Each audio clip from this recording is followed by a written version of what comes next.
మీ వరకు మీకు ఎంపవర్మెంట్ అంటే ఏంటి? అంటే ప్రతి ఒక్కళ్ళు భయపడి వాళ్ళ గోల్ని రీచ్ అవ్వలేకపోతున్నారు.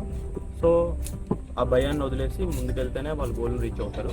సో నా ఉద్దేశంలో ఎంపవర్మెంట్ అంటే భయపడకుండా మన గోల్ని రీచ్ అవ్వాలి. నా సొంత నిర్ణయాలు అంటే ఏంటంటే నా జీవితం నన్ను ఎదిగేలాగా చేస్తాయి.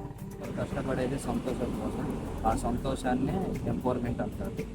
ఎవరికి వాళ్ళు సొంత మార్గాన్ని ఎంచుకొని వాళ్ళ లైఫ్ని డెవలప్మెంట్ చేసుకునే దాన్ని ఎంపవర్మెంట్ అని అంటారు.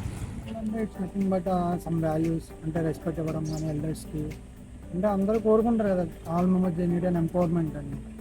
Mainly girls they need an empowerment because they have to live from them, they have to live for family, they have to live for the children. నాయకత్వం అంటే ఎదుటి వాళ్ళలో ఉన్న టాలెంట్ని మనం పసిగట్టి వాళ్ళని ఎలా యూజ్ చేసుకోవాలో యూటిలైజ్ చేసుకోవడమే ఎంపవర్మెంట్ అంటే.